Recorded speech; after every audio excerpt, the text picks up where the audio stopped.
What is up? What is up? It's Shit Talking Sunday. We're your hosts, Mariah and Ty. Ty, good to see you. Good to be back. How you been doing? I've been doing good. It's good to see you. Good to be back on with you. This is always a good time, so I'm excited. I'm pumped. Yes, yes, yes, indeed. We actually have stuff to talk about with the draft just taking place. Hmm. So we'll get into the 49ers draft picks, kind of go do a little deep dive into each one. Um, And yeah, I'm interested to get your thoughts overall on the 49ers draft. So definitely going to get into it. We're going to talk about the undrafted free agents that the 49ers have signed so far as well. And yeah, should be fun. Chat, what's up? Happy Sunday. Hope everybody's been great. Yeah, obviously, real quick. Those that know, those that don't, let me just fill you in. Like I didn't just abandon everybody. I've been dealing with my wife's been very ill, so of course that takes priority. Um, so I've had to be dedicating my time to take care of her, my daughter, my home, and all that. Um, Next, in a couple of weeks, she'll be having surgery. So, although I said I'm coming out of retirement for today, this will probably just be a one-time thing, and I'll be gone for a little while until after surgery and she's able to be, taking care of herself. So probably mid endish of May, I should be back. But yeah, that's kind of just, what I've been dealing with. I've missed y'all. I hope you all have been great. I've definitely have been wanting to talk sports, like definitely get up here and talk sports and get my mind off of everything else. I just literally have not had time to even dedicate 30 minutes to myself. So it's just been very hectic, very crazy. With that being said, I do know that there are people that still have giveaways here. They're still here. They haven't gone anywhere. As soon as I get time to be able to dedicate 3-4 hours to sit down and get all mailed out, I definitely will. Um, I promise you, if you won stuff, it's here. It's not going anywhere. It's filed away. It's safe. And as always, I will notify you before I do send it out so you know that it's on the way. Kali, what's good? What's good? What's Throwback, what's good? up? But yeah, that's kind of what's going on. So hopefully, and Steve I actually have yours right here, front and center for your fantasy football. Look, Look at fantasy that FF football, number number one. one, first place. All Steve-O's winnings right here waiting to go to him. What's up, Steve-O? Should we do a giveaway, draft giveaway? Let me see what I got, Steve-O. Pain in the fucking ass. That guy What's been going on with always you, makes Ty? Mariah work. You know, What's been going on with you? What have you been up to? just work, just staying busy, doing the usual. Real life kicks in, and all of a sudden you get busy, and it's like, da da da da da. You gotta do so much. Like I Yeah. had to, cancel a couple of streams myself just because life gets in the way. So, Life be fucking lifing it up. yeah, life be like, let me throw a monkey wrench in your plans. Fuck your shit up. Oh, you Yeah. thought you was going to have a release? Nope. Check this out. All But I've been all right. right. Well, that's good. Let's do a couple of our rookies then from last draft, since obviously I don't have stuff from these rookies that were just Hmm. drafted. So How first year about, players. Here we go. yeah, Guess we can officially call them now. Call them that now. yeah, they're not the young bucks anymore. Hmm. I gotta feel good once a new class comes in and you're not the rookie anymore. Yeah, exactly. All the rookie hazing and all that crap goes away. Yep, You you ain't the got to go big out man and on campus. fetch donuts, carry equipment, none of that crap. All You right, know? let's do Cowing. How about Isaac? I was trying to see. I know I got a Ricky P somewhere here. I also been just stacking up. So I got to check my mail because one of my card guys, I had ordered a bunch of stuff from him. It's just literally been sitting in the mail for like 2 weeks now. Oh, wow. So giveaways are stacked up on whenever we do get back. Hold on, chat. I got to find this giveaway because Steve-O, the pain in the ass. How you been, Steve-O? Good? Chat, how y'all been? I guess no Ricky P. I know I got him somewhere, but I don't know where. And I don't want to keep fucking looking. Like, do I got somebody else here to throw in? Let me see. Who else should we do? Oh, here's let's do Renardo Green. All right.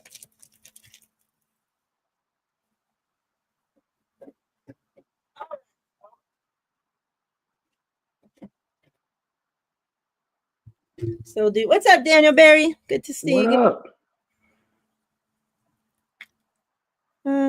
Actually, we'll just do these for now. I'm not gonna do it right now. Close the show with it.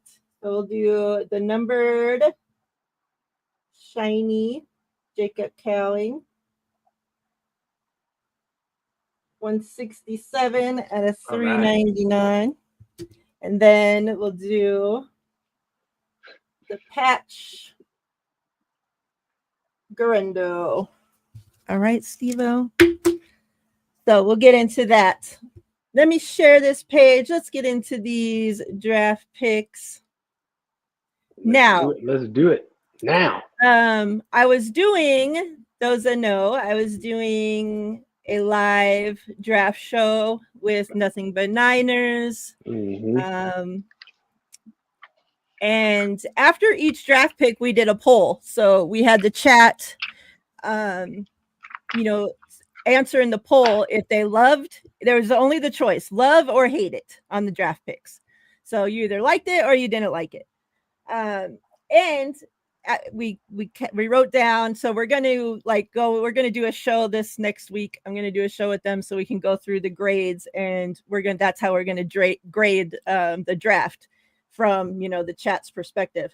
So I bring that all up to say, I noticed a theme. Now, most, me included, wanted O-lineman drafted, right?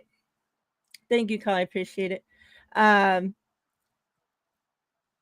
So people so once we got into round, let's say, and we drafted a running back, right? People wanted an O-lineman drafted right there, me included. So they graded that draft pick terrible. Yeah. And it really had nothing to do with the player that was drafted. It was just because they were so dead set on us drafting O-linemen. And since we didn't draft one, they were pissed. So they hated the pick, know? So that seemed to be like the current theme. So even though I wanted O-linemen drafted, I was banging the table since the first fucking round. Even though I love the picks that we made, I was still pissed off that we didn't get no O-linemen, except for one, way late. But I'm not going to take that out on the guys that we did draft. It's not their fault. They didn't ask to be drafted in that spot over an O-lineman, right? Like, that's the 49ers' fault. So I'm not going to hate on the players that we drafted. I think, and I hope that these will all be great additions to the team. But yeah, we got to separate, yeah,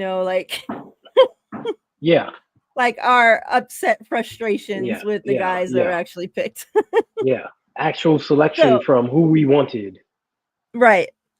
Because I would have been happy had they drafted an O-lineman right in the first. But what John Lynch had said, we knew we needed to draft O-lineman, but when we got to the selection where our pick is, would it be better that we take the best player available for us, or would it be better that we reach on an O-lineman that probably isn't even good for our system just to say, hey, we drafted an O-lineman?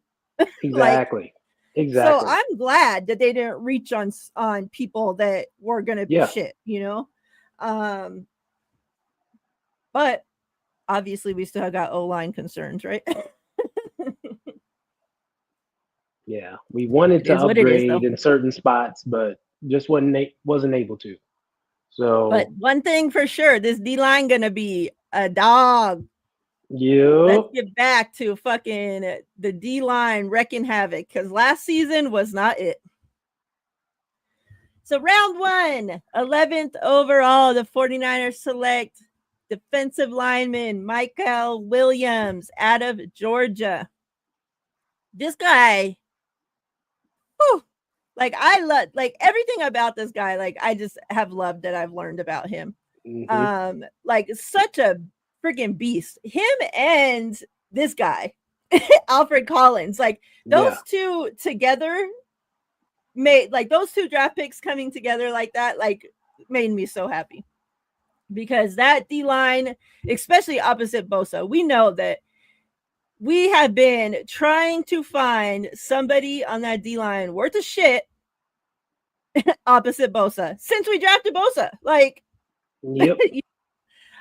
since friggin' D Ford's broken ass, like he was the perfect, and I think that's what, Uh-huh. especially the fans, like we've been looking for that kind of havoc, somebody that can fucking do what they're supposed to do opposite Bosa, somebody that knows that, okay, hey, Bosa has 2 or 3 guys on him. All I got to do is beat my man and get to the quarterback. Like, you would think it doesn't seem that hard, but I guess it obviously is because we haven't been able to find anybody that's competent enough to play that role. Hopefully that changes. Michael Williams, don't let us down, buddy. So this says Williams played 3 seasons for the Bulldogs and was a key contributor on one of college's football's top defenses. He earned freshman All-American and SEC All-Freshman honors in 2022 and was named second team All-SEC in both 23 and 24. Over his career, he totaled 67 tackles, 21 and a half tackles for a loss, and 14 sacks. Stop the fucking run, please. Because teams have ran all over us for the last couple of years. And with this pick and the next pick, I have a feeling that's not going to be happening anymore. Uh-huh. Ty, how do you feel about Mr. Williams getting drafted in round 1? I loved it. I love this pick. He's the type of defensive end that we kind of go for. He fits what we do perfectly, and he comes with a run first pedigree, stop the run first pedigree, right? He's so good at it. And when you talk about teams running on us, we saw that they would run to the outside, right? That opposite Bosa, they would attack that outside edge. Now we got a guy who can stop that edge, seal it, force guys back inside. Like you can't get outside of us. So it's great. And the fact that he has pass rush too, he just wasn't used as a pass rusher per se at Georgia, but he has the skill set.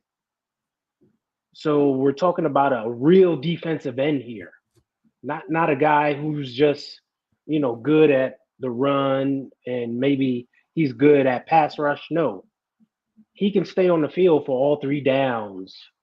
Um, you know, like we want to. We don't have to sub him out all the time. So that's great. I love this pick.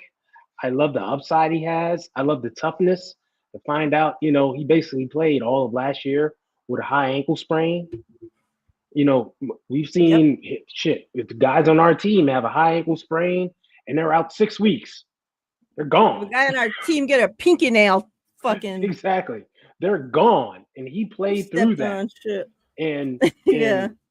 It wasn't, he didn't have like a superstar thing, but he still played well. And when I learned that, I immediately thought of Fred Warner. And now Fred, cracked his ankle and still toughed it out all season, wanted to be on the field. And I'm like, that's 49er material.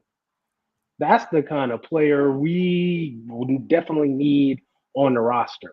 So I'm loving this pick. I am so happy that we chose him. Yeah, and John Lynch said that they liked him so much they were even trying to move up to get him. Yeah.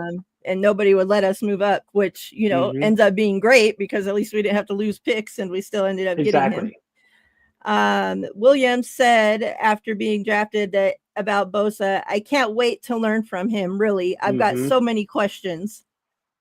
So Bosa, we need your ass not to be in Florida. Can you get with the team this season? And we got lots of young guys that need you.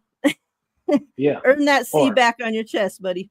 Exactly. Or if you want to be in Florida, hey, we're going to fly Mikael down. Is it Mikael or Michael? How you say his name? How you say his first name? The team after they did all the draft stuff, they were saying Michael. So that's what I've been saying because that's what the team said. Well, anyway, Mike, of course, was saying Michael because he wants it to be Mike, like him. Exactly. that guy's crazy. But anyway, like we're gonna fly him down to you and freaking work out with him. Like help make your teammate better. Like just for a few days, just work out with him. And we've seen Bosa isn't afraid of, working out with a guy, sharing some pass rushing techniques. We've seen him do that in the past. It's like, well, here's a guy we really want you to work with because he's going to be around here for a few years. So the quicker you get him up to speed, the better. Exactly. A couple of things that Lynch had said about him after being drafted. He said, the film is very impressive. Michael's a big, good-looking kid in every way. Pause. He's tall, he's long, he's down to get the friction on. He's a great athlete, he's tough, he's smart, he's versatile, he can play outside, he can play inside. He does all those things. You hear us talk a lot about setting edges. You've got to have the ability to set a firm edge. When you're playing that wide nine technique, setting an edge, there's space. And so you have to be able to take that space away that's initially there. And so that's something we covet. And then obviously you take a look at, can they put pressure? Much like a wide receiver who can put pressure on a corner by coming at them with threatening power and or speed. So, and then about the injury, about the high ankle sprain, Lynch said, high ankle sprains can be a tough deal. To only miss 2 games and play as well as he did, he fits who we are, our culture. We pounced when he was there. So, and Kyle about the injury said that says a lot about his character, how tough he can play. Yeah. Lynch also said, I think he's got a lot of upside. His skill set is a guy who can rush with power. He's a good enough athlete where he's got some wiggle. He's extremely proficient when the run game, stump moves where edge rushers twist to attack the interior. He's a really good stop-start rusher. So, yeah, I mean, seems what we've been needing. What's up, Sin? Hey, Sin. Okay, sir, mix a lot. I know John trying to drop bars up in here. Come on, John Lynch. So, our second pick, round 2, pick 43, Alfred Collins, D-line out of Texas. Says Collins played 5 seasons for the Longhorns and was a steady presence on one of the nation's most competitive defensive lines. He earned second-team All-American honors from the Associated Press in 24 and was named honorable mention All Big 12 in 23. Over his career, he totaled 142 tackles, 18 tackles for loss, 7.5 sacks across 63 games with 26 starts. Another run stopper, somebody that we've been looking for since DJ Jones left the building and we have yet to find.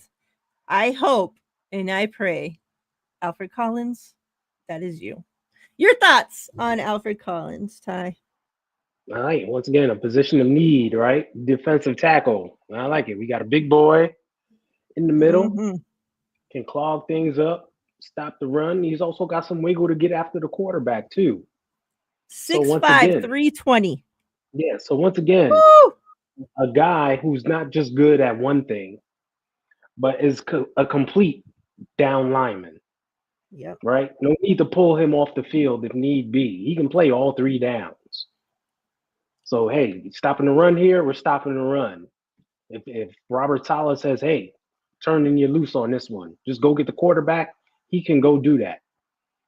And I like that we got a big guy in the middle, like not one of those little tweeners, some Mm-hmm. 6 foot 298 guy. He's a big guy. And I love that what'd you say he weighs? 320? Yep. Well, Well, he's in the this has three him 332.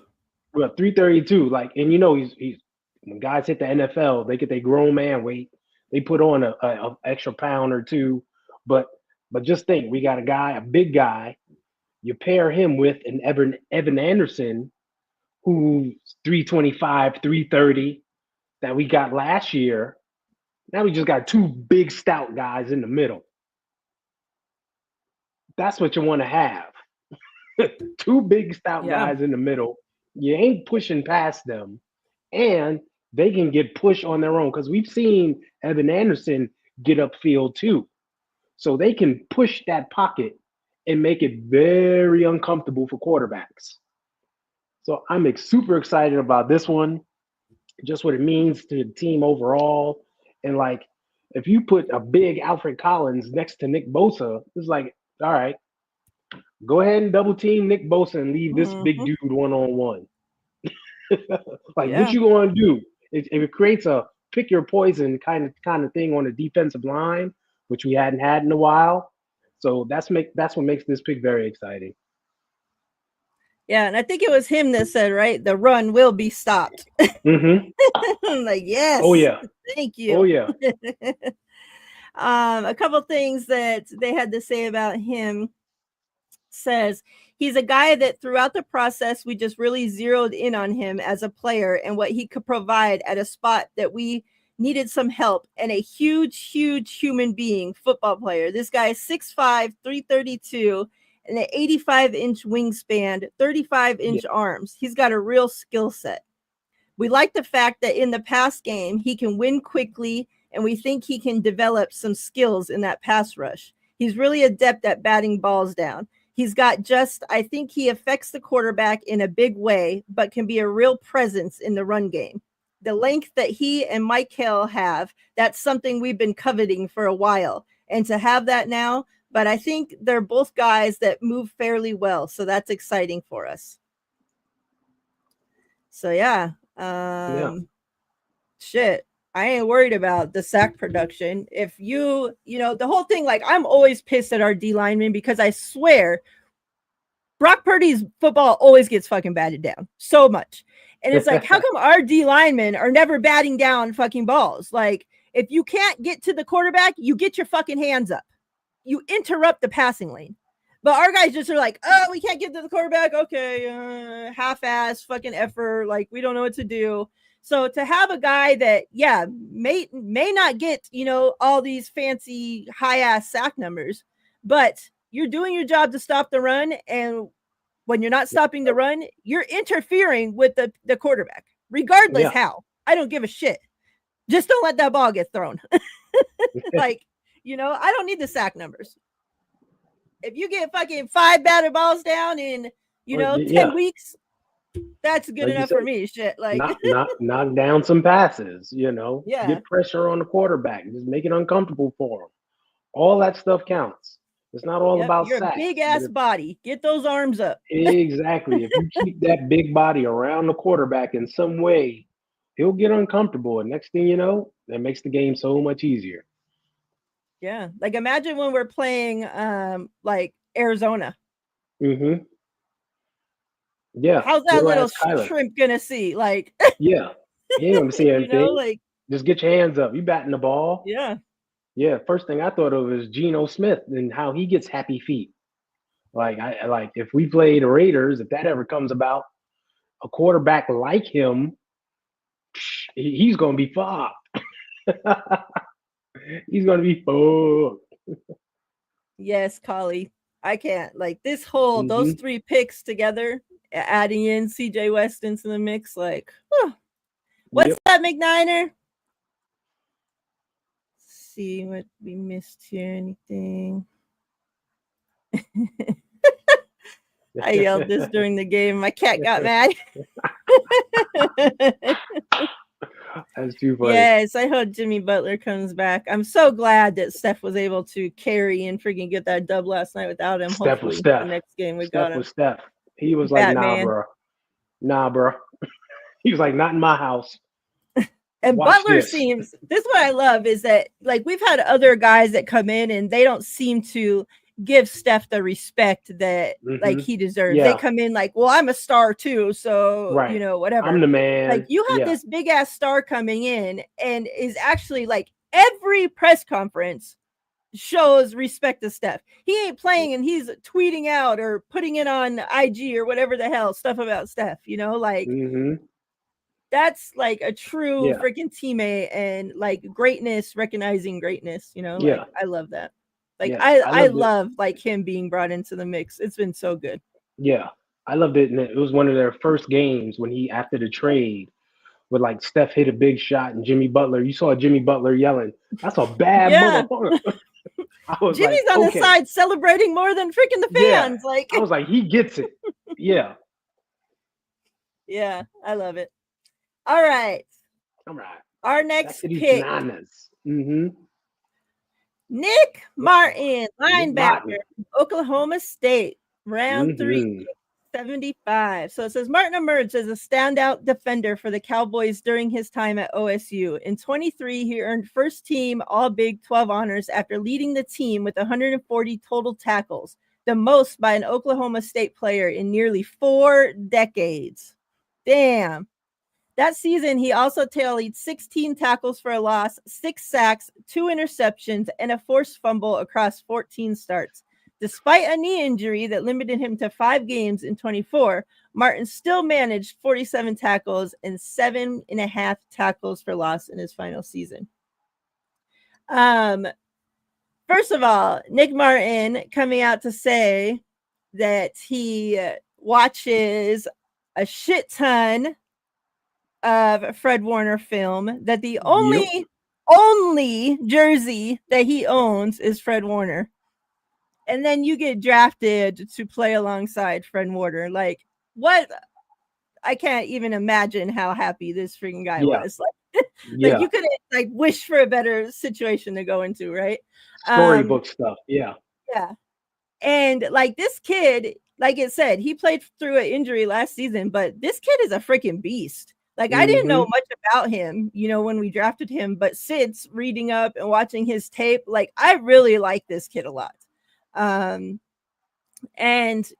another area of need, right? Like, if we can have Fred Warner, D. Winters, Nick Martin, hey, like, we just, our whole linebacker group is shored up. Like, we don't have to worry about these dumbass vets from other teams coming in and ruining our shit. Yep. Like, we're good over here. Yep. He already got compared, obviously still has to live up to it, but the body type, the way that he plays, his intensity has already been compared to Dre Greenlaw. So, you know, if he can even be 75% of what Dre Greenlaw was for us, shit, I'm fucking happy. So, yeah, your thoughts on Nick Martin? Yeah, love to pick another position of need, right? We needed another linebacker, even though we got a good core on the team, but needed another one, and we got one in him. And like you said, I'm like you. I didn't know anything about him going into it. I don't do draft research beforehand. Yeah. I just research our players after they're drafted. And watching him and looking at tape, man, does he fit the mold of what we like here. And he looks to be in that Patrick Willis, NaVorro Bowman, Fred Warner, Dre Greenlaw mold, in that he's a sideline guy. He's a see ball, go get ball, attack ball guy. And like a good, solid tackler too. Like he ain't missing many tackles. So like I'm pumped for this one. And he plays with speed too.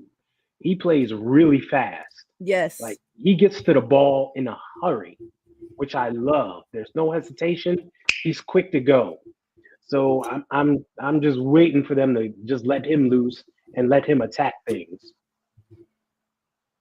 Yeah, that's why I said, like, perfect. Like his playing style is perfectly fit for like what we need. Let me pull up. Where's this? Where's his information?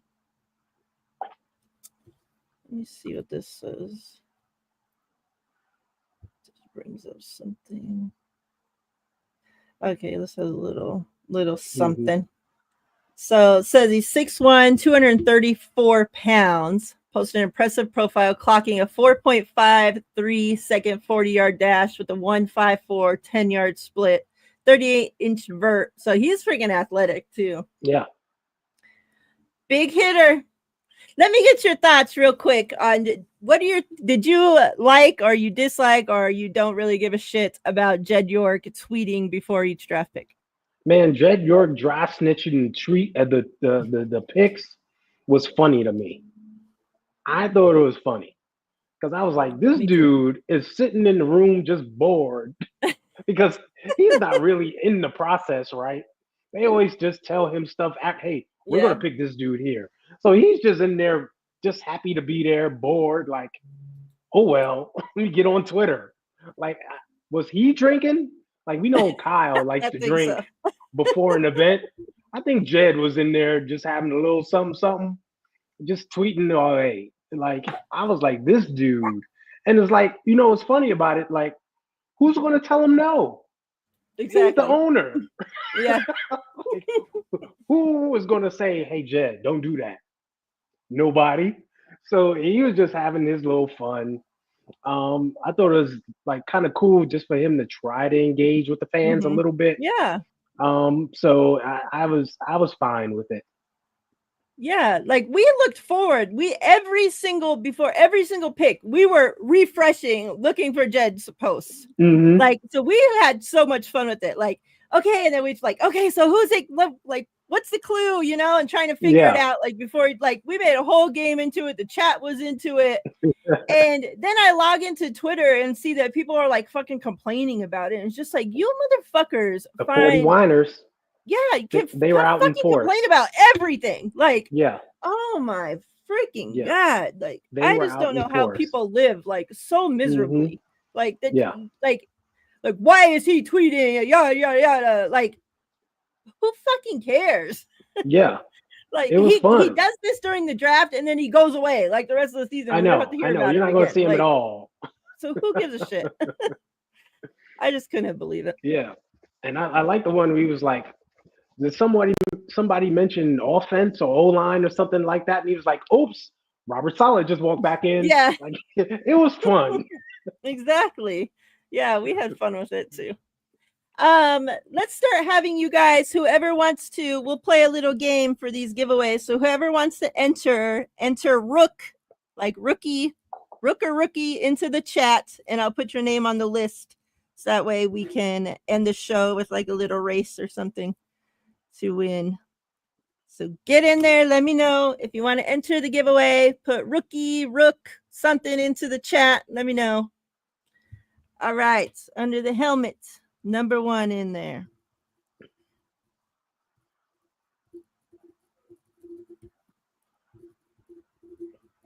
I saw your message too. I'll message you back. Is it just rookie or hashtag rookie? No, it doesn't matter. Okay. I just have to write it on the list anyway. So we got 2 different entries. I'm like, wait a minute. Yeah. Did I mishear something? What's going on? Either way, because I just have to enter the name, so it doesn't matter. Gotcha. All right. All right. Let's go on to this next. Where are we? Pick 4. Just pick 4. Yeah. Sounding like a great beer from the bar. Yep. Upton Stout.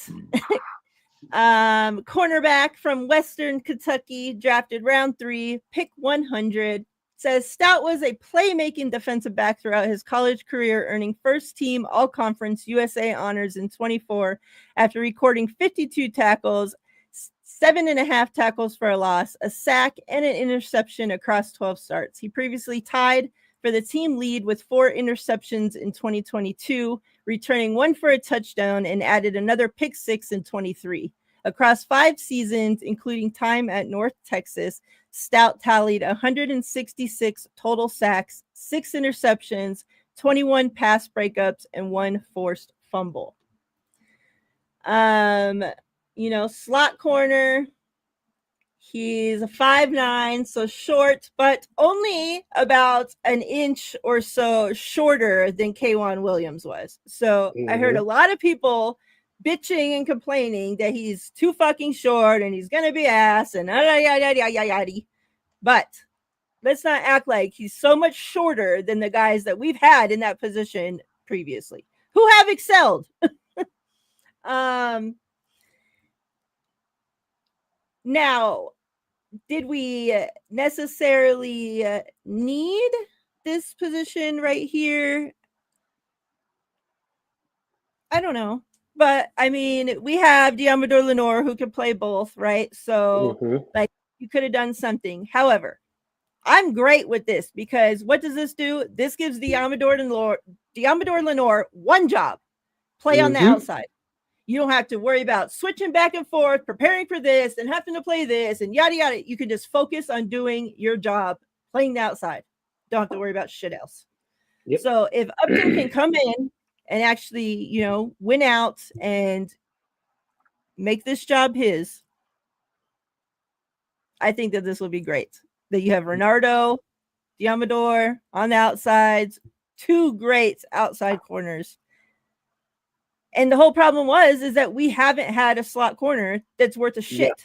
So we had to keep bringing Deommodore Lenoir in there and putting whoever, random so-and-so, out on the outside because it's easier for them to play on the outside. So now, this takes care of that. So I'm fine with this. I'm not worried about his height, especially because we've seen him do it for 5 years in college. Like, this is exactly what he played. It's not like he played outside and now we're going to move him to the inside. It's not. He played this spot. This is what he does. Yep. So unless he comes in, and let's not act like he's weak because he did put up the most bench press out of all cornerbacks. Every single cornerback at the combine. This guy put up more bench presses than them. So just because he got a small little package, let's not pause. That package. Just because he has a small frame, let's not act like, he's going to be in there and just getting bullied. Like, I really think that he's going to be able to take care of his own. So, I'm great with this. These first 4 picks, all defense. Defense was ass. And we have lost a lot of players, thank goodness, because they were ass. And now we need to get younger. We need to get guys that are hungry, that want to get in here. And, usually in these guys' press conference, phone calls, whatever, after they get drafted, they're all going to say the same thing. I'm hungry. I'm going to do this. You're going to get the best from me, yada, yada, yada. So now get in there and do it. Like, we need this hunger. We need this young youth to go in there and, refresh and revive this defense and get them back to where they needed to be. Thoughts on the beer Upton Stout? Yeah, I like the pick. To me, this was another position of need, and I'm in agreement with you because I like the fact that now we get to leave Deommodore Lenoir on the outside. I was screaming, hey, we need a true nickel corner so that Demo can stay out. Like, I think his real value is being on the outside, locking down the big guys, the number 1s and number 2s on the teams, instead of playing the slot. So I'm happy that it was addressed. And it's like a true slot guy, too. So I'm on top of the world there.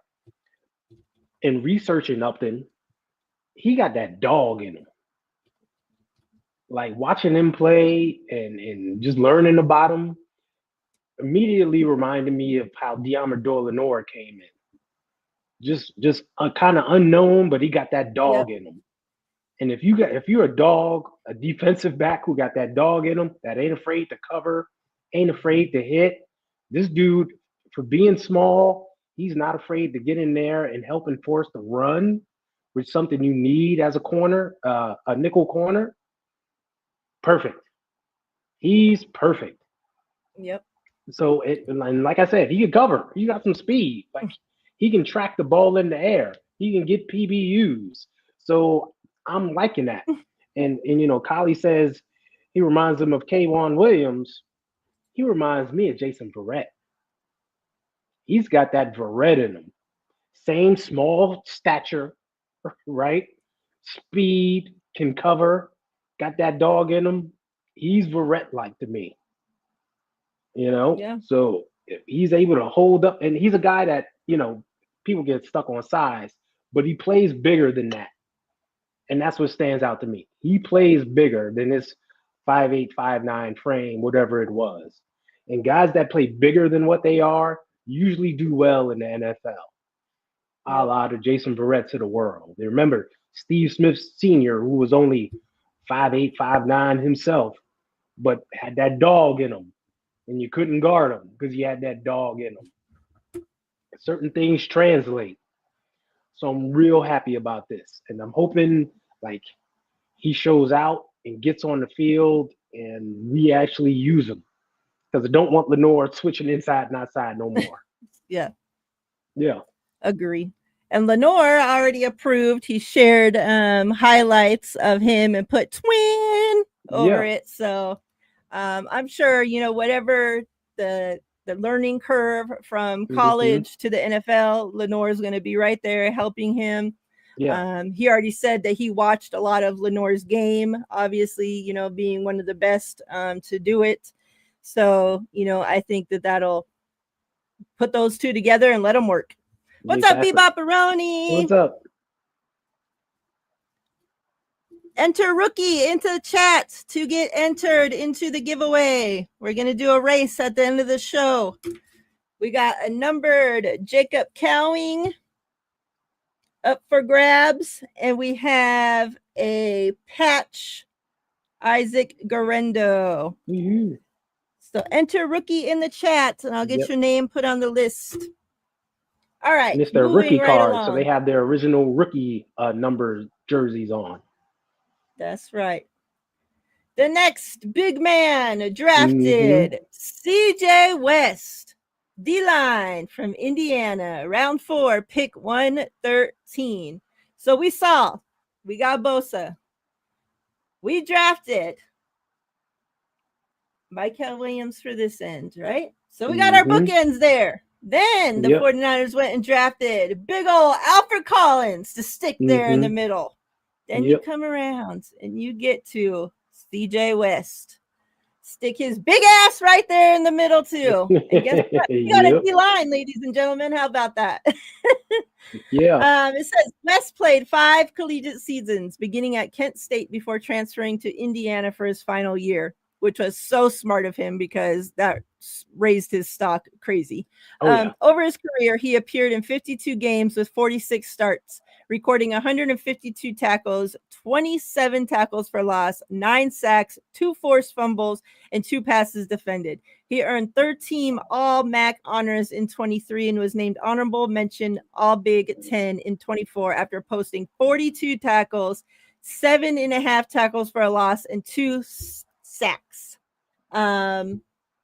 It says, let's get his measurements. 6'1", 316 pounds. Is a consistent production and experience against both MAC and Big Ten competition make him a valuable addition to the 49ers interior defensive line. So yeah, another big boy added to the group. I think Saleh said, we got to get this D line up and coming if I'm coming back to the 49ers. Like we got to this point in the draft and I'm just really like, man, thank you, Saleh, because like, remember last season we had a great draft, but it was like the first year where we're like, dang, they didn't draft D linemen. Like, what is going on? Like, we're used to drafting D line. Yeah. And it showed. Look how bad our fucking D line was last season. So, like I said, this overhaul was so needed. And I'm really glad. Like, let's give a shout out to Jed, to Kyle, to obviously Lynch, for actually getting on board and saying, yeah, like Kyle could have been there being a snobby ass motherfucker. Like, no, I need another wide receiver here. I need this yada yada offensive, whatever. And obviously Kyle knows, like we know he's involved in the defense as much as the offense. So shout out to them for all just getting on board and actually getting this defense back to where it needs to be. Your thoughts, Ty, Mr. CJ West? Another big boy for the middle, right? We know like the line, those DTs in the middle are extremely important. They need to anchor and hold up. And here we got another one in CJ West, who I heard good things about before the draft, but of course, watching his film and everything afterwards, I see them. He fits the mold of what they want to do. Have another disruptor in there, a guy who plays violent, a guy who can play all three downs. You don't have to yank him off the field. So if he needs to be there, on base downs, he's in there. On pass downs, he's in there too. He can do a little bit of everything. So in for a big dude, he has quick feet. He seems light on his toes. Like he can get push and play with power, but he can also play with quickness. So I like that versatility. A lot of good defensive tackles in the history of the NFL has had those traits where they're big and quick, but also play with power. So very excited about this one. Very excited about the opportunities it gives us along the defensive line, right? Like one of the things that drove me crazy last season was the stupid Buffalo game and how like they went with they brought in an extra offensive lineman and just ran on us. And I'm like, Nick Sorensen, put in 5 defensive linemen. What are you doing? Like, counter that shit. Well, now we got some big beefy guys to counter something like that. Like you can't just be like, oh, we're gonna bully them and bring in 7 offensive linemen. Oh, really? Well, watch what happens when we put these big dudes up front. What you gonna do? So excited about him, and his upside is tremendous, I feel. So I thought this was another outstanding pick. Agree. What's up, Rick? Yeah, Sin. Get that beef back in there. We need the beef. Where's the beef? Bring me the beef. All right. Finally, we get offense in round 4, pick 138. Mm-hmm. We get Jordan Watkins, wide receiver from Ole Miss. It says Watkins, this is a theme for like the last 3 picks or so. They all played the 5 seasons, so we're back into that again. To where we have old young guys coming in. I know. But right? our first draft pick, he's young. I think he's only 20 or something. So he's hella young. Yeah. So it says Watkins played 5 seasons, beginning his career at Louisville before transferring to Ole Miss. Across 60 career games, 42 starts, he totaled 185 receptions for 2,682 yards and 18 touchdowns, while also contributing as a return specialist. At Ole Miss, Watkins sealed his place in program history, finishing in the top 10 all-time for receptions, 142, receiving yards, 2,096, and 100-yard receiving games, 6. This guy had a hell of a fucking game. One game, he had like 200 and something yards, 6 touchdowns, like fucking went crazy. And then for those that don't know, this is Sammy Watkins' cousin as well. So it says he's 5'11", 196 pounds. Showcased his explosive speed during the pre-draft process, clocking a 4.37 40-yard dash. His 24th season was his most productive, leading Ole Miss in 9 receiving touchdowns, averaging 18.5 yards per catch. So, your thoughts? Obviously, slot receiver, for those that don't know, plays mostly in the slot. However, did line up, a little bit on the outside. So if needed, he can. Number one thing, let me put this out there. Out of his mouth, no block, no rock. Yep. Something that his coach was very strong on, just like Kyle Shanahan, is that if you don't block, you're not getting the ball. So that's something he is, already bought in on. He, even says that that's one of the best things that he does is block. Mm-hmm. So I think he's going to fit in great into this. And obviously losing Debo, we need to bolster back up this wide receiver room. Yeah, Ayuk probably not going to be, we don't know if he's going to start the season, exactly. so yeah. Although I wanted, again, O-line picked here, I'm not going to take it out on Jordan Watkins. I'm not going to be pissed off at him because the 49ers didn't draft O-line. So I'm good with it. Yep. Yeah, Your Jordan thoughts, Ty? Watkins. Yeah, like him and these other guys, they represent, a theme that started last season of players that have tons of playing experience in college. They've been there 4 or 5 years. They played, 4 or 5 years. So they got tons of playing time under their belt. So they're not coming in raw. A lot of these guys are polished at what they do. So Jordan Watkins is another one in a long line of those guys. So you see where the 49ers are going here. They want guys who can come in and be impactful from day one if needed because they have that experience under their belt. Yep. Now, this guy represents like the change, the shift in what Kyle wants to do with the passing offense. We saw it last year when he grabbed Ricky Pearsall and Jacob Cowing, fast route runners, right? With good hands. So it's like Yeah. they know how to play with speed, but it's not just all fast. They can run routes and get it in and out of their routes. They create separation. They can also catch the ball well. Boom. Now you got another one to add to the mix. So, like you said, we're kind of depleted because like Ayuk's not going to start the season. Uh, who's name? Curtis Robinson. It looks like he's going to be Probably going to be suspended for suspended. for a few games to start the season. So we're just looking at Jennings, Pearsall, and Cowing right now. We needed a receiver, so why not get one that fits the mold perfectly? He's going to run a crisp route, use his speed to get open, and if you watch his tape, you see he gets open. He creates Mm-hmm. separation. He get downfield. So Kyle will definitely use that to his advantage and utilize him properly, I feel. So I think it's a great pickup for us because we definitely need it.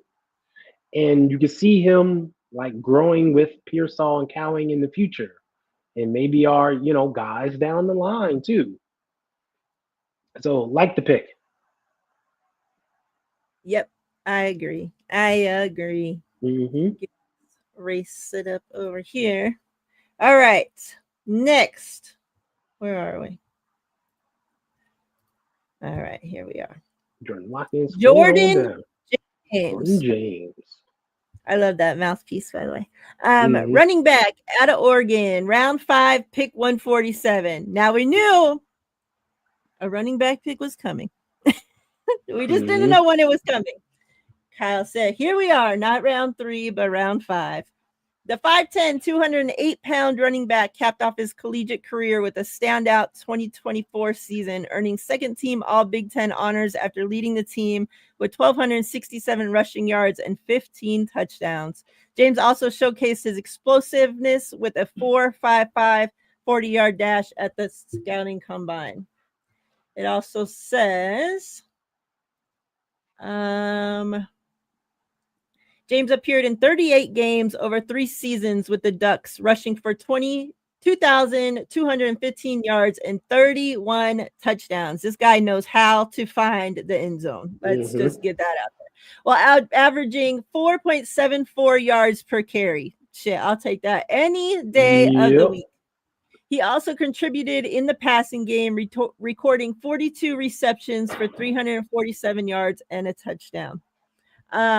Now, this ain't going to be your Raheem Mostert, Garendo, fast, get to the edge. that this ain't him. Let's remember that if you don't know, Frank Gore was the one that approved this. Jet even Yep. put it out that Frank Gore signed off on this. Jordan also told us that Frank and Jordan's coach are good friends. So that's how, Frank knew about Jordan James as well. And they're kind of like the same type of runner. They're beefy, they're bruisers, they're short, stocky, yeah. We get to the 5-6 yard line when last season we couldn't get a fucking touchdown and we're kicking field goals and missing field goals and all that shit. Like, this is your guy that, okay, you get down there, you put him in. He's getting in. Yeah. Like, you ain't stopping him. A big boy. Again, another player I didn't know shit about when we drafted him, but the more that I've watched and read up on, like, he fits great. If we didn't have this running room and we just drafted him, I would kind of be upset. But the fact that with the running backs that we already have in this room, he fits great with them. Because let's not forget, we lost Jordan Mason, right? Who was our bully, he's not there anymore. So Jordan James now fits into that role. You got CMC, our number one guy. We know he does everything great. You got Isaac Garendo, the speed guy, right? Now you fit in Jordan James, the big bruiser, bully. That's a hell of a fucking running back room, I think. Your thoughts on Jordan James? Yeah, like the pick, especially with the loss of Jordan Mason, who you just mentioned. With him being out, we needed that kind of like bully running back. That guy who can just lower his pads, get you to tough yards, and is always falling forward, a la Jordan Mason, right? Boom. Enter Jordan James. He can do all of that. And, when Kyle gets angry and just wants to play bully ball, here's a perfect guy you could put in and play some bully ball. When it's 3rd and short and we just need a tough first down, hey, put in this dude, let him go get that first down, because that's what he's adept at doing. And you mentioned the 4.7 yards a carry. Imagine going from 1st and 10 to 2nd and 5 every down. Like, I know it won't be every down, but this is what we can do. Or when it's like we're in that weird 2nd and 4 situation, here comes a first down coming. Like, right? You can give him the ball in certain situations and let him go off and do his thing. So I like the pick, because in every roster, you always want that kind of lightning and thunder running back situation going on. Well, here's your thunder. You got it in him. And so I really like this. And I hear that he's adept at catching the ball out the backfield too. So, hey, look at that. We can use him in passing situations too. Totally catch the defense off guard. Like, CMC's not on the field. They're obviously running the ball. Nope. Send him out, get him, one-on-one on a linebacker. Let him take advantage of that. I like the pick. Yeah, and like Sin said, Frank Gore approved of him. When you got a Hall of Famer approving of a guy in his position, that says something. Yeah. It's not like, some TV talking head or a freaking Chris Sims who couldn't play the sport, talking about, this is Frank Gore, the 3rd all-time leading rusher in the NFL, giving his stamp of approval. Yeah, I think he's a good player. You know what? I'm going to go with what Frank says. So I like it. Yep, same. All right, round 5. I got all the names put into the race. So as soon as we get through this list, we're going to do the race. And then we'll talk about the undrafted free agents real quick. And then we're out of here. All right, round 5, 160 overall. Safety, Marquez Sigel. I don't know. Have we figured out how we pronounce his name yet? I know. I've been saying Sigel, so I just go with that. Me too. Sigel appeared in 50 career games between Kansas State and North Dakota State, totaling 174 tackles, 26 passes defended, 10.5 tackles for a loss, 7 interceptions, and 2 forced fumbles. pretty much doing freaking everything. Mm-hmm. He started every game he played over his last 2 seasons with the Wildcats and was named a team captain in 24. It also says he's 5'11", 199-pound safety, capped capped his college career with a strong senior season, leading Kansas State with 3 interceptions while adding 60 tackles, 6.5 tackles for a loss, and 6 total pass breakups, earning honorable mention All Big 12 recognition in back-to-back seasons. At the NFL Scouting Combine, Single impressed with a 4.37 second 40-yard dash, a 38-inch vertical jump, and a 10-10 broad jump. Now,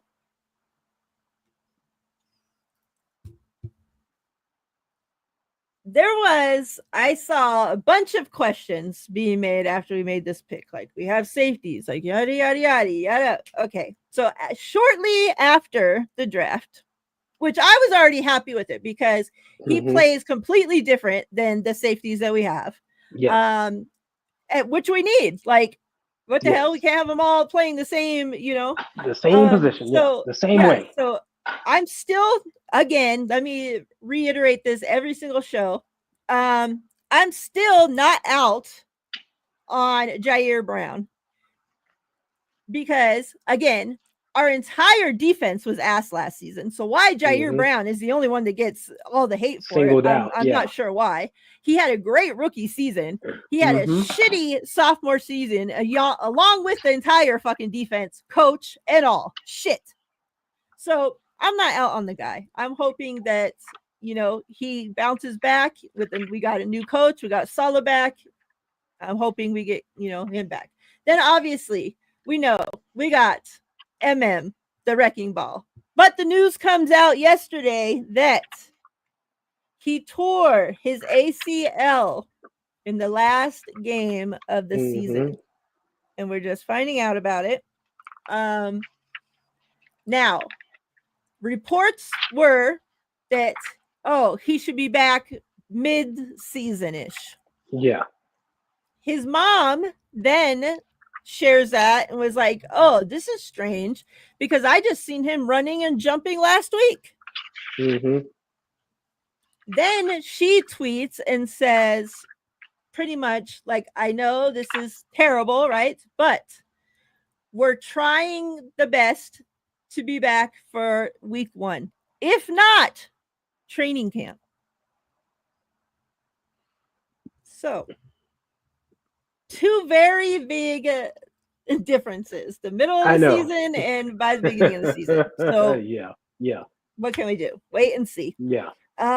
But it sucks. It sucks that he tore that. Obviously, I hate when guys get hurt in the last games of the fucking season. Game, like, it's disgusting. Like, so sick. But hey, he's young.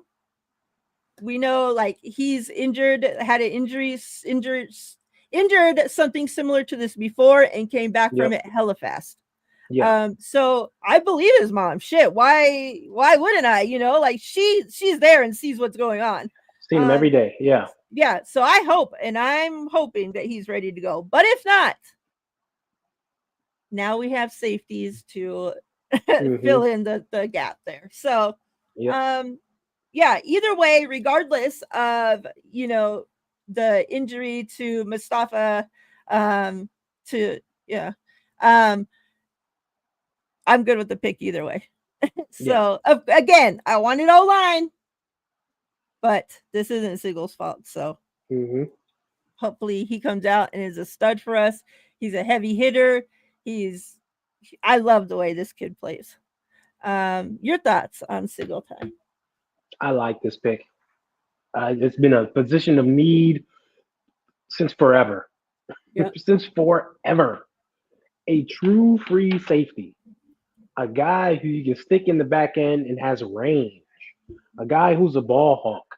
A guy who can track the ball in the air and not just get you an INT. Screw that. Can get you a PBU. Can go help the corner on the outside. Imagine that.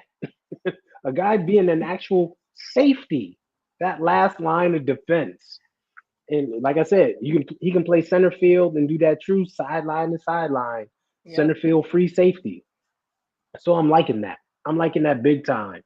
And the same way we talked about Lenore playing just one position, like our safeties have been in that same mold of, okay, at one moment they're the free safety, and then at next moment they're the strong safety. Mm-hmm. Like they're just flip flopping back and forth. Where Yep. now with this guy, it's like we can play that traditional safety role. Hey, you be the free, you be the strong. And like you're high on Jair Brown, I'm high on him too. Like if we can have him focus on his one role, like he did that rookie Exactly. season, Yep. where they just told him, hey, focus on your one role and just do that. He excelled. If we Yep. can have him do that again, it'll be great. So I'm loving this pick. It was crazy to hear about um, Malik Mustafa. I Oh my remember the God. game. I remember him getting injured. I was like, oh, well, at least he's off the field. He's not playing anymore. And I thought everything was fine. Yeah. But to hear this is like crazy. I'm like, sheesh. I don't expect him back until midseason, the earliest. But we know that he's built like a freaking Adonis. And usually Yeah. guys that are kind of built and take care of themselves tend to heal faster because just that's just the way genetics work. And he's been through this before. So he knows what it takes to get back. So maybe that's on his side. But I'm just hoping he comes back healthy and strong and is able to contribute. But as far as Marquez Sigel, I like the pick. I like it a lot. Uh, I see people say Jimmy Ward, like Fernando said, Jimmy Ward 2.0. I've seen that You see online too. He's so much better than Jimmy Ward in coverage. Jimmy Ward cannot cover 7 downfield. interceptions. Jimmy Ward can't intercept the ball to save his motherfucking life. Jimmy Ward cannot cover downfield, and he cannot, read the ball in the air like this dude can. Like Jimmy Ward was really a strong safety, masquerading as a free. Like he just wanted to come Another down guy and that had hit to fucking people. play everywhere. That Yeah, he's another guy that that shouldn't have just been playing. wanted to hit people, and it's like, dude, that's not your role. But hey, I'm loving it. Oh, Curtis. Now, this is probably my least favorite pick of the entire freaking draft because although, yeah, we could use although we already have 3 quarterbacks, we could use a backup, sure. And get a quarterback, late, okay, but there was no O lineman here. Mm-hmm. Like, could we get somebody that can help the team this season? Like, this guy can't even play. He's a fucking tourist shit too. So like he's gonna be out. But okay, whatever. Round 7, pick 227, quarterback Curtis Rourke.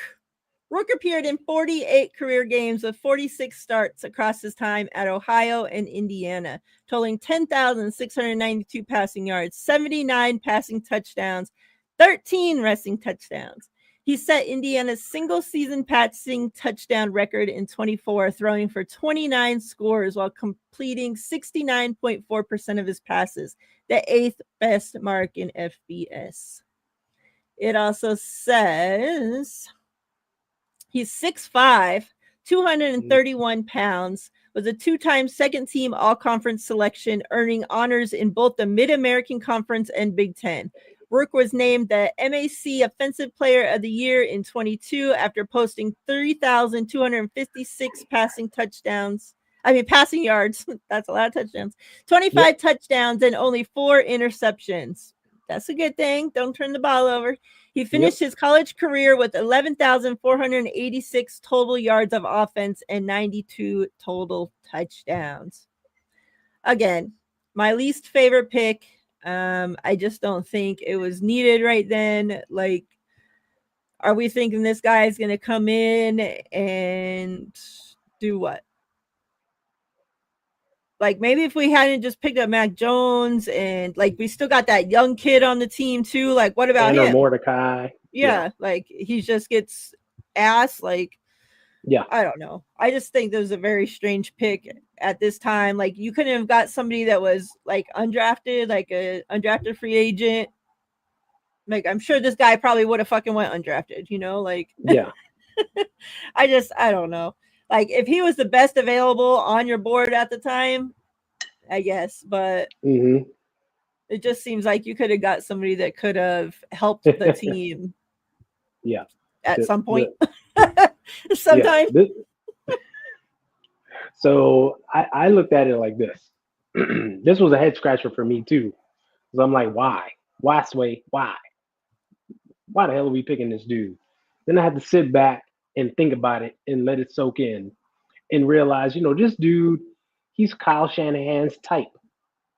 Like, Kyle definitely has a type at quarterback. And this dude fits that type, right? It's kind of non-mobile, accurate with the ball, though. Will get the ball out quick. Has great touch. All that stuff. Definitely Kyle Shanahan's type. So he fits the mold of what we want to do.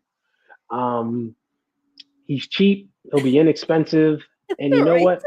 I'm thinking this was one of those picks where it's like, hey, we're tired of having to worry about the backup quarterback situation every year and signing these free agents to 1-year deals. Let's draft a rookie who is kind of fits the mold, and we don't have to worry about it for 3 years because we got our number one. He's not being replaced. Let's just have this guy here. So I think it was one of those picks. Like, I thought that was Tanner's done. Yeah, I thought it was Tanner too, but they haven't signed him to a long year deal. Like, I know.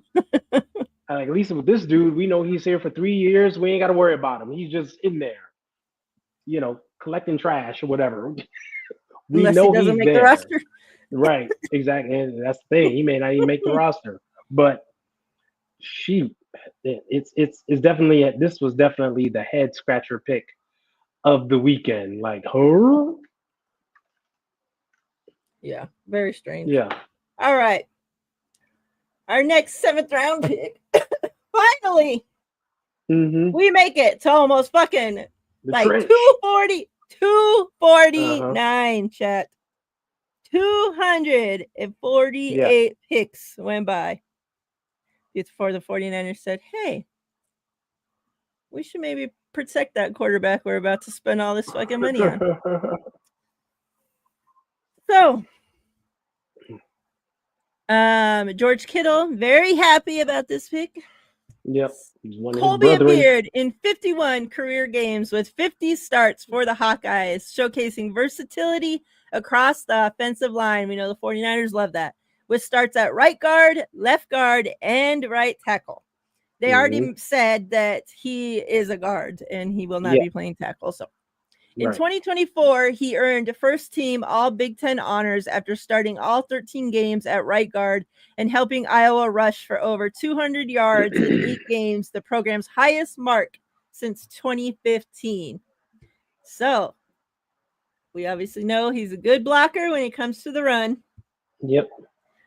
We could definitely use that. 6'6", 309-pound lineman was part of an offensive front that ranked 3rd in the Big Ten and 24th nationally in rushing yards per game, 197. He finished with the 2nd most career starts by an offensive lineman during Kirk Ferentz tenure at Iowa. So, again, a guy that plays through, like, we know, being a football player, he wasn't healthy all those freaking games. Yeah. And he even said himself that by week 1, he's not healthy, and yet he played through all those games. Tough ass guy. Everything, again, another guy that I didn't know shit about when we drafted, but everything that I've read and heard and watched so far to this point screams 49ers. Like, he fits, like, and we go through this, I feel like, the last couple years around draft time, and it's just like he's a 49er. He just fits the 49ers, and it's something like you really can't explain. You just know when you see it, when you hear it, when you watch it, like, okay, this guy's one of us. Like, he fits what the 49ers value, what they look for, what they're all about, and that's Connor Colby. Thoughts, Ty? Yeah. I agree with you 100%. A guy who totally fits just by the way he plays, the way he's built. We like offensive linemen who can maul yet can move at the same time, and he does that. I think his we also like guys with positional versatility, guys who can play all over, and he's done that, right? So if we need a swing guard, he can do it. If he needs to fill in that tackle, he can do that too. We saw last year how we lost guys along the line, and people had to fill in. Imagine a guy with experience playing at these different positions. He can fill in. Cool. That's great. So I agree with you. It's just about fit and who goes well at this time, in the process. And I think he definitely a fit. It's good to see how the camp competition, rolls up and where he'll be. But I'm hoping he makes the roster because, like we said, he's a guy that's played a ton in college. He comes with experience, can fill in a lot. So if he gets inserted into a game, I'll have less anxiety Yeah. of him, blocking for CMC or protecting Brock than maybe someone else. Yeah. Yep. I'm really hoping that he's able to come in and compete and hopefully this is a Pooney situation, Yeah. please, please, because we really need it. Exactly. We really need this guy to turn out. Yep. All right. Our last and final pick of the 2025 NFL draft. Round 7, what? I thought this was 249. They both say 249. No. They got a little typo on the website. Yep. Yeah. You liars. Pick 252, round 7. Junior Bergen. But Junior. I thought it was All right, Bergen. Yeah. Whatever. All right. Wide receiver. Bergen finished his career at Montana.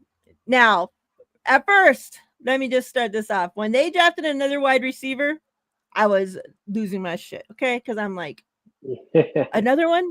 Come on. But once I figured out who this guy is, I'm very, very, very happy with this pick. Mm-hmm. All right. So Bergen finished his career at Montana as one of the most dynamic playmakers in FCS history. He tied the NCAA FCS record with 8 career punt return touchdowns. Chat. 8 career punt return touchdowns. And set a school record with a 16.71 yard punt return average. Almost 17-yard punt return average. We're averaging 1 yard punt return average right now, okay? Surpassing former NFL All-Pro Mark Mariani. Over 48 career games, Bergen totaled 1,777 receiving yards, 577 rushing yards, and 18 total touchdowns on offense, while adding 2,114 return yards and 9 return scores on special teams. 5'10", 184-pound receiver. Earned multiple All-American honors in 24, including Associated Press and Stats Perform recognition, and was named the FCS Athletic Directors Association Return Specialist of the Year. He was a versatile weapon for the Grizzlies, earning all Big Sky honors as a wide receiver, kick returner, and punt returner. Now, Bergen. Jay says. Bergen.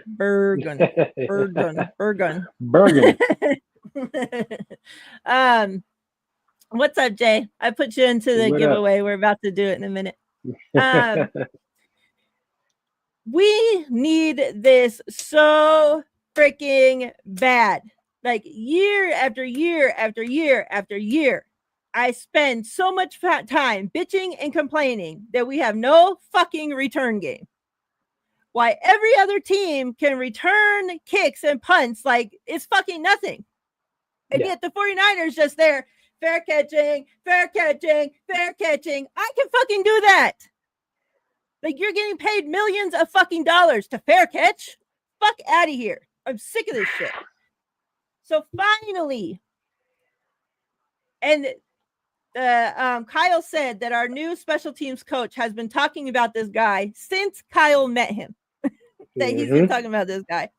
So the fact that we were able to get him, oh my goodness. Yeah. Like, dear Lord, thank you for answering my prayers. Because, oh my God, like we have needed this so bad since freaking Ginn. We haven't had a fucking returner. Like, what? Like, fucking 15, 20 years, I swear, that we've been fucking shit. Our prayers have been answered. We got our return man, faithful. We got our return man here in Junior. Thank you. Thoughts, Ty? Yeah. It's, once again, the theme of the draft. Fit and need, right? Fit and need. We have a need, and we need a guy who actually fits it. Here we are. We needed a return man, an actual return man, not someone who can just catch the ball and maybe become a return man, right? Yeah. Just let's put a wide receiver out there and see how they do. No. An actual guy with James's experience. Ass throwback. Yeah. I like Richie, but even him he wasn't actually like a real return guy. Here's a guy who's been doing it in college, had success doing it, so it can translate. He can handle the job. Go get him. And you know, I'm happy that, you know, our new special teams coordinator was pounding the table for him, because that's what you should do. So hey, now we don't have to like take a Jacob Cowing who's never returned before and like, hey, do the job. Yeah, he stepped up to the task. Yeah, now we're pissed at him because he sucks at it, you know, and it's not his fault. That ain't even his job. He stepped up and tried to do the best he can, but he's not a returner. Now we have an actual returner coming in. Someone who's not just going to fair catch the ball every time, who can look downfield, assess things like, ooh, I have a lane. I can catch this and get upfield. Or, ooh, if I make this one guy miss, it could be something. That's what we need. So I'm kind of happy about this pick, because it's something we've been needed since Ted Ginn, which was 2011. My God. Yeah, too fucking long ago. Like, yeah. My list damn erased. All right, chat. We're gonna do this race. Time to race.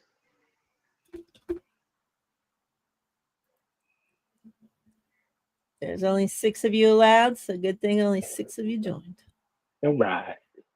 Because that's all I was going to be joining anyway. Mm-hmm. All right. Let's make this mixed.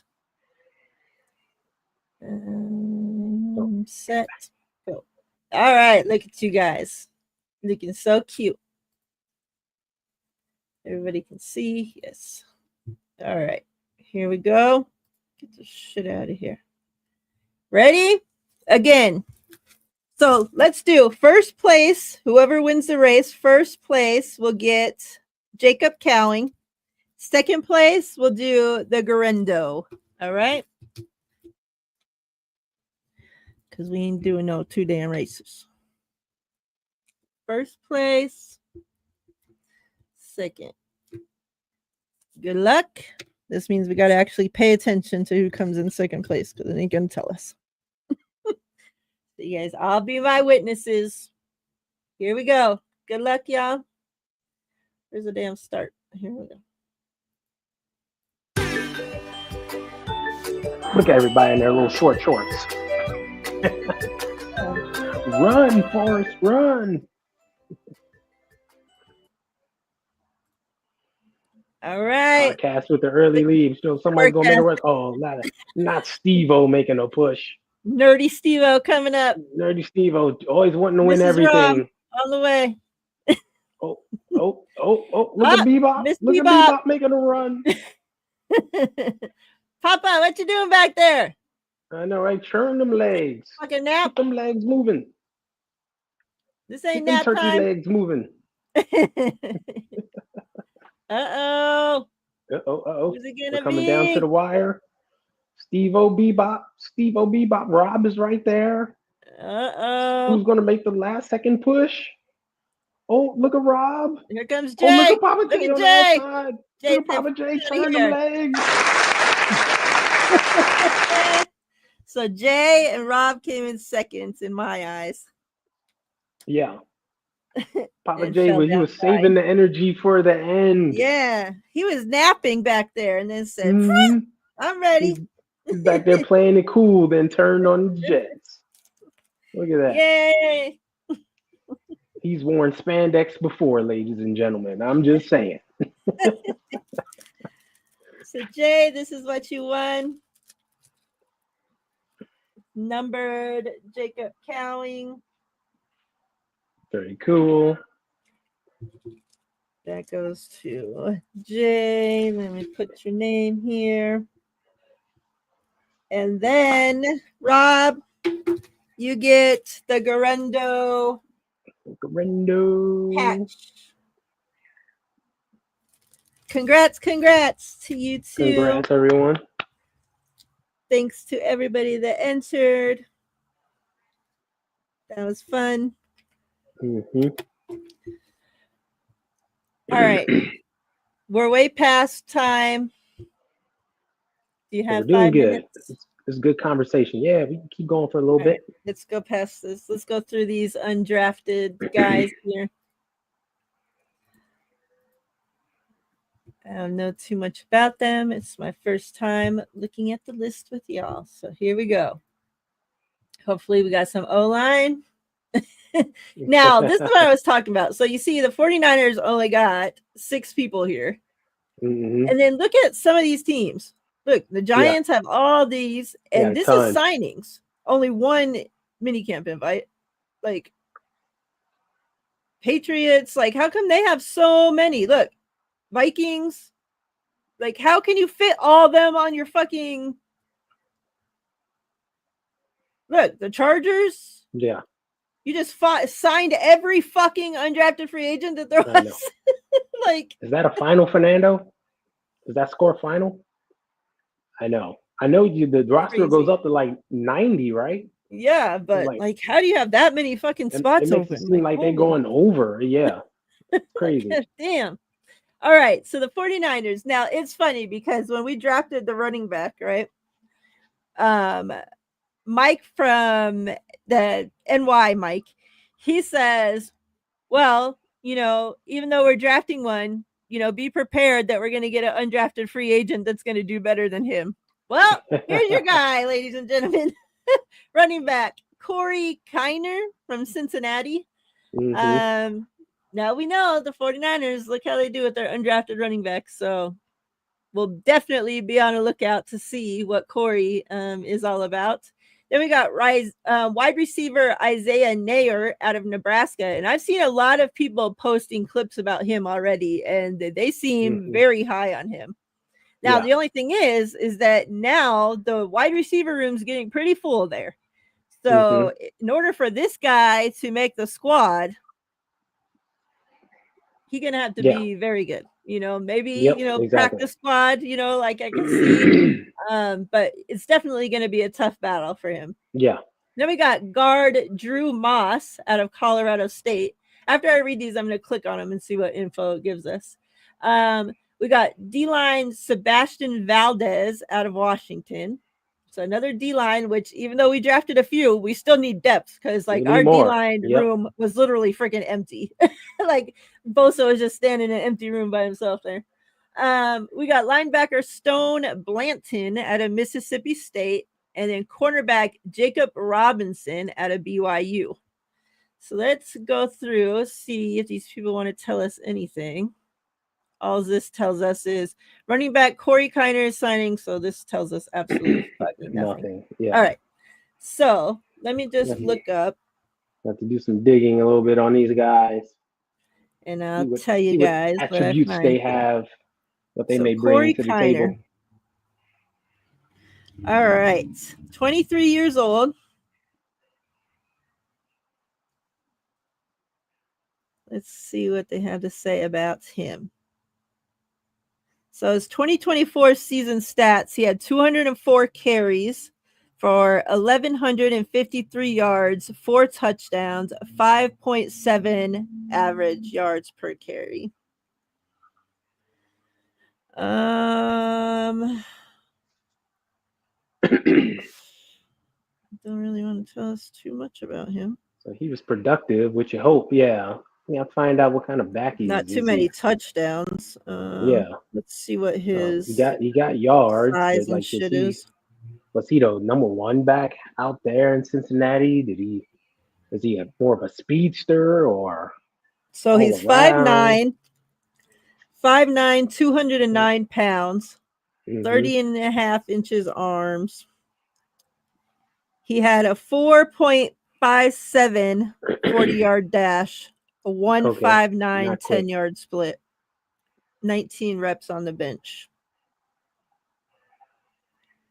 So it said he led the team with 1,153 rushing yards in 2024. So he had to be the number one guy. So it's clearly, the number one back. Yeah. Mm-hmm. So they had him, set as a priority free agent. It says overview, compact runner who is light on explosiveness, but heavy on production and consistency. The more film you watch, the more you realize how rare it is to see Kiner brought down by the first tackler. He can slink around solid contact or pinball off of it for additional yardage. He's not super fast, but he runs with unchanging pace and a downhill tilt. Kiner is functional in the passing game, but he's not a third down back and has no real special teams experience. He maximizes each carry to the best of his ability, but lacks the burst and athleticism to survive behind a subpar line. So a strong downhill runner. I get it. It says he's compact build and runs low to the ground. Processes quickly and gets downhill. Yeah. So I was just about to say he's that prototypical back that you kind of want for this offense, where it's just one cut, get downhill, right? You just see that hole, you cut it and let it rip, just go. And he sounds like he runs tough in between the tackles. So once again, want to play a little bully ball, do some hard running. Here's a guy who can help with that. So we'll see if he makes the roster or not. Yeah, because for him, so he has CMC, obviously Guerendo, the guy that we just drafted. Yep. And that other guy that we signed. Patrick Taylor? Yeah, Patrick. From last year? Yeah. That's 4 right there. 4. He makes 5. Yeah. But we got Juice, which is included in the running back total. So. Exactly. Yep. And we only keep 4 suited up for game days. So yeah, he's kind of got an uphill climb. Another one that got an uphill battle. Like practice squad. Yep. Yeah. Which we need guys for, so I'm good with that. Let him work his way over there. Yep. All right. Let's look up wide receiver Isaiah Neyor, 23 years old.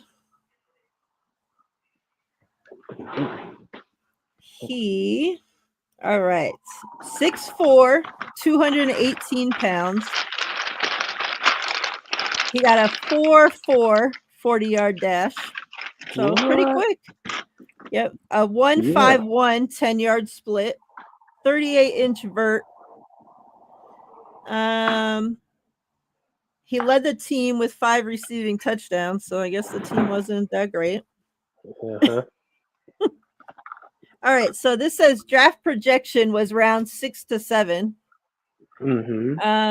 Overview: height, weight, speed prospect who finished 5 years of college with just 2 seasons of double-digit catches.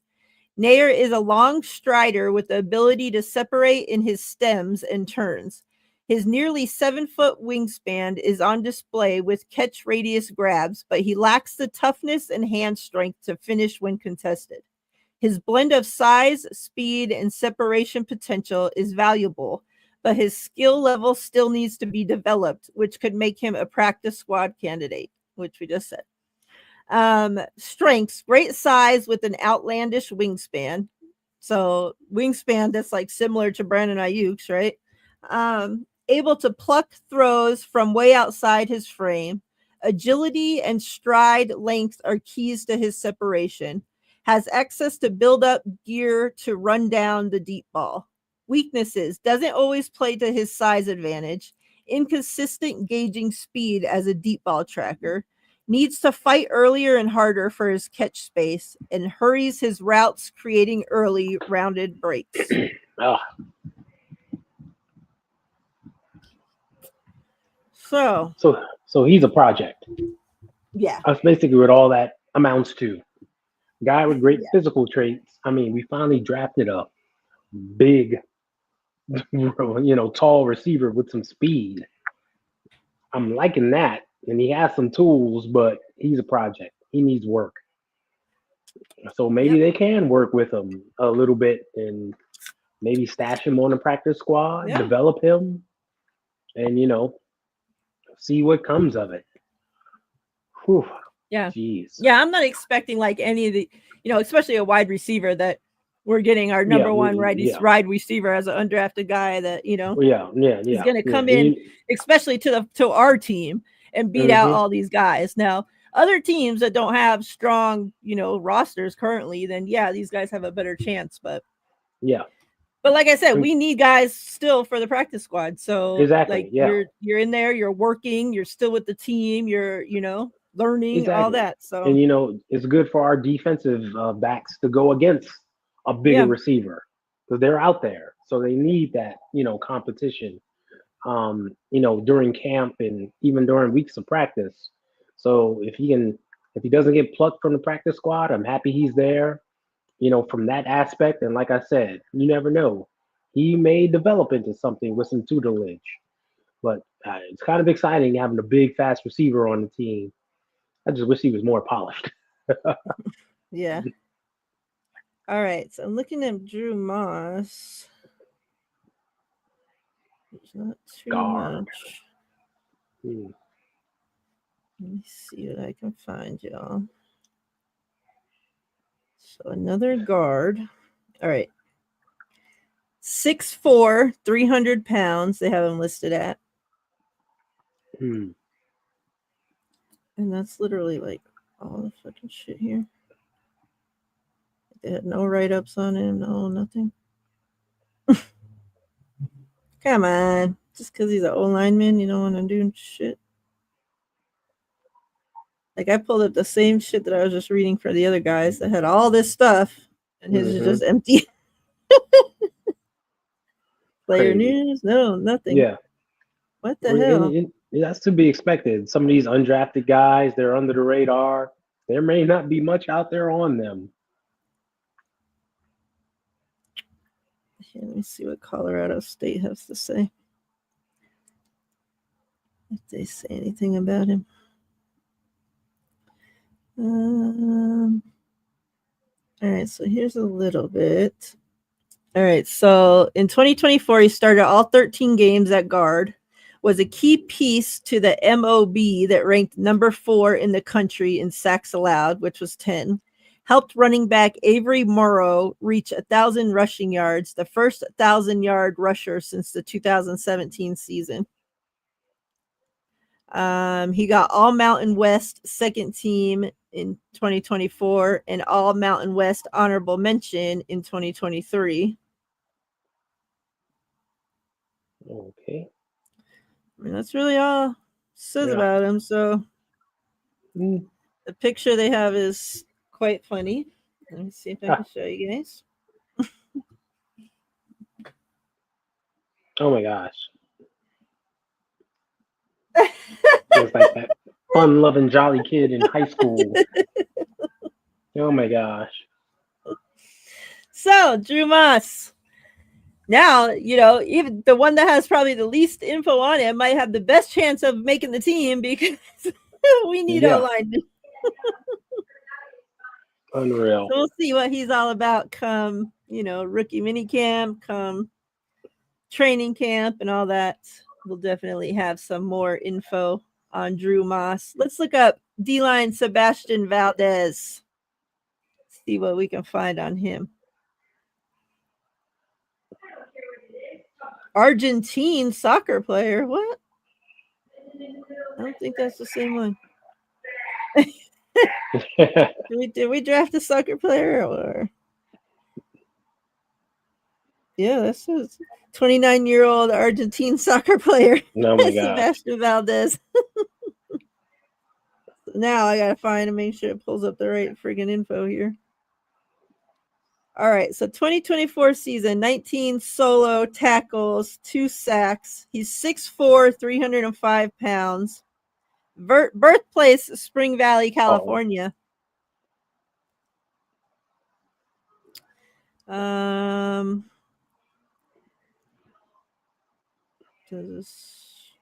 one that doesn't have much. Dang, not really shit. Last season, 49 total tackles, 19 solo, 2 sacks. That's it. That's all we got, folks. Like I understand these people can't be doing a freaking big ass write up on every single player not even supposed to be drafted, but exactly, especially if there's a guy who they don't even expect to be drafted. It's like, oh, there's no way. I found a little write up on him here.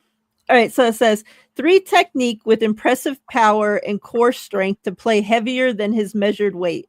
Valdez made the jump from Montana State to Washington and fit right in as a read and react defender, using his leverage and strength to neutralize the block.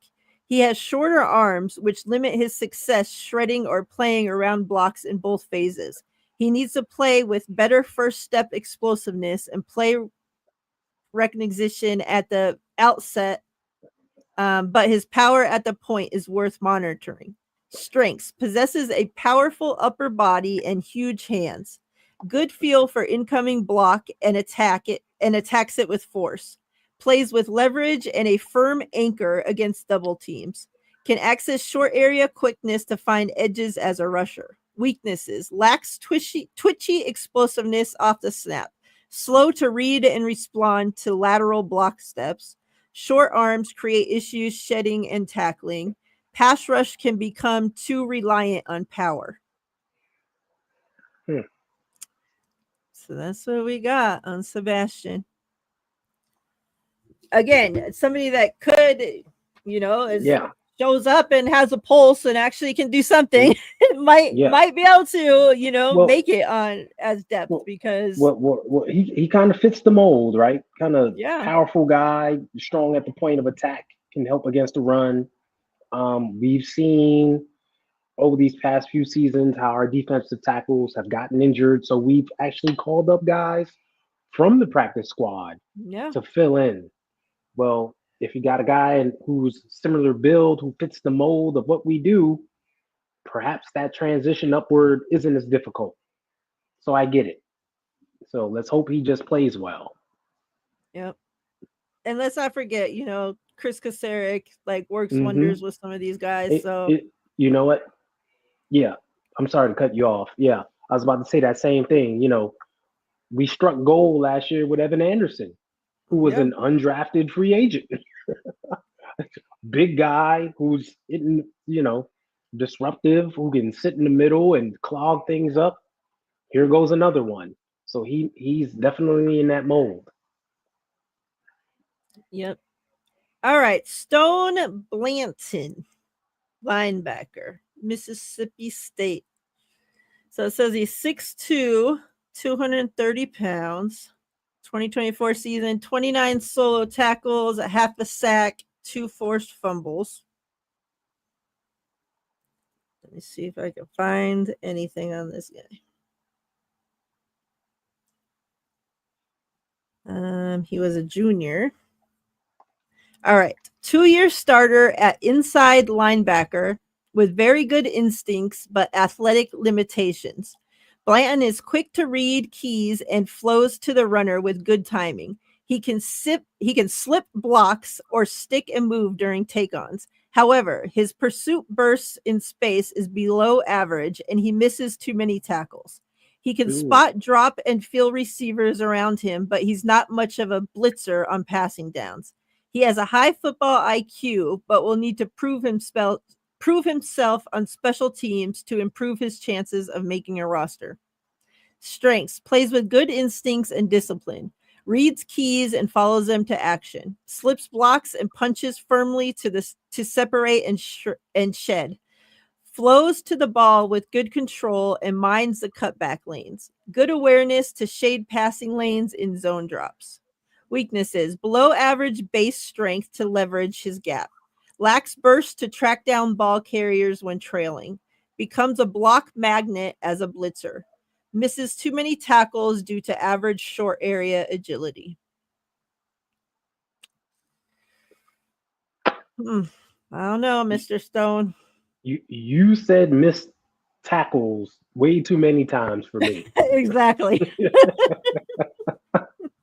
If they have to put that multiple times in your write-up, no sir. Throw that stone away. Mississippi State don't mean you to be missing all those tackles.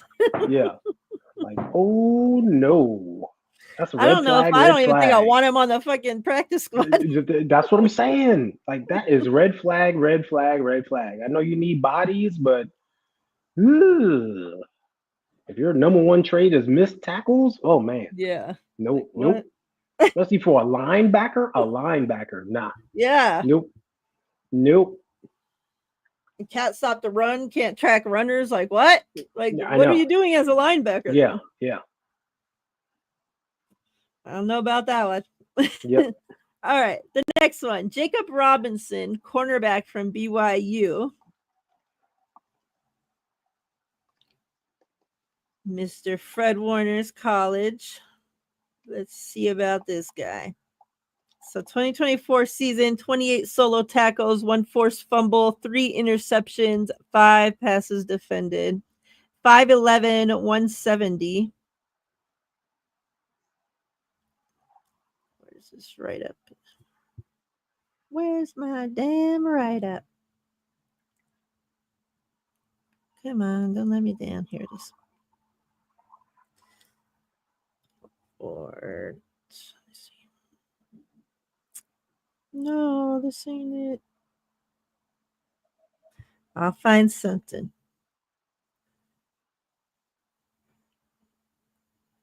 This guy, he looks familiar. Like I've seen him before. Mm-hmm. Come on, give me some info. They don't want to give me shit. So 2024, 43 total tackles. 2023, 59 total tackles. He played 2020, 1, 2, 3, 4. He played 5 years, another 5-year guy. Uh-huh. There's not no write-up, though, that I'm finding on him. Let's see what BYU has to say. 181, 5'11". He has some testing numbers, something. He was a team captain in 2024. All Big 12 second team. All Big 12 third team. Second in career interceptions at BYU since 2000 with 11. Tied for 5th in the FBS in active career interceptions with 11. Named to College Football Network preseason All Big 12 second team. Like literally about 13 other this team, that team, this team, yada yada awards that he's won. Yeah, so yeah, he's doing something, right? Yeah. But I don't see like no testing numbers. Let me see. No. So I don't know. Yeah. I don't know if he plays outside, if he plays right inside. Yeah. Well, their scouts did something. They found out something on him. So hopefully he's a player. Let's see. Does this say anything? It may just be a camp body, practice squad body, but hey.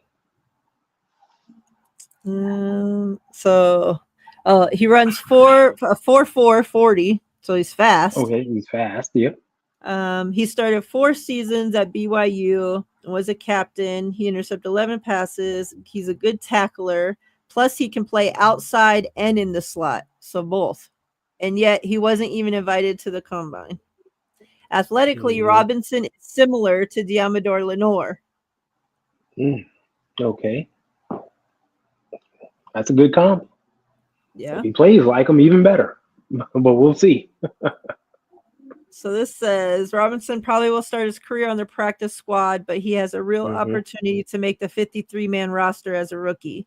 The only cornerbacks who definitely make the team, Lenore, Renardo Green. You got Stout, Luter Jr. This write-up saying, I predict Robinson will make the 53-man roster. Yeah, I see that. So, okay. We'll see. So he plays both spots. So, another one yeah. come in and learn from Diamador Lenore, who has much perfected playing both spots. Yeah. So we will keep an eye on young Mr. Robinson. See how he shapes up in camp. I'm actually feeling like more confident now. What's up, Tommy? Bringing in these younger cornerbacks than I ever did before, because we actually have a stud in there that we know is more than happy and willing to help, everybody around him. It's not like we got some guy in there and he's like, no, I'm not going to teach these guys. I'm not doing that's why I predict that Diamador Lenore will be a captain this season. And I think he's earned it. Yeah. That's why, so even if this guy doesn't make the 53 right away, if you can come in, get stashed on the practice squad and learn under Diamador Lenore, having another guy that in a pinch that we can put inside or outside, either or, and we need that. We know with injuries, with whatever, at any time, at any freaking given notice, you need one or the other. So you're able to play both shit. Even better. All right. All right. We are done. We had a long show back today, but a lot to talk about. We got through all the draft picks, all our new guys, learned a little bit about them. So yeah, chat, we appreciate you all. As always, everybody that came through. Like I said at the beginning of the show, I probably will still be gone for a few weeks after today. Until my wife is healed from her surgery, but I will be back. Those that have won giveaways, I will get them out to you as soon as I can, as soon as I have time to devote to doing that. But they are here, they're safe, they're not going anywhere. Ty, I appreciate you as always. Appreciate you. Thank you for being so understanding, for being an amazing friend, co-host, all that good stuff. And yeah, we'll see y'all when we see y'all. But in the time, in the meantime, Ty is still doing shows. So make sure you guys are subscribed to his show. Right. You guys are subscribed to East Coast Red and Gold. You guys are subscribed to Steph Sanchez. My people are still putting out content. So make sure that you're still watching them. Thank you, Bebop. Much love. Appreciate you all. You guys have a safe, wonderful month or so until I see you guys again. But yeah, appreciate you guys. We're out of here. Right. Thank you. Thank you so much. See ya.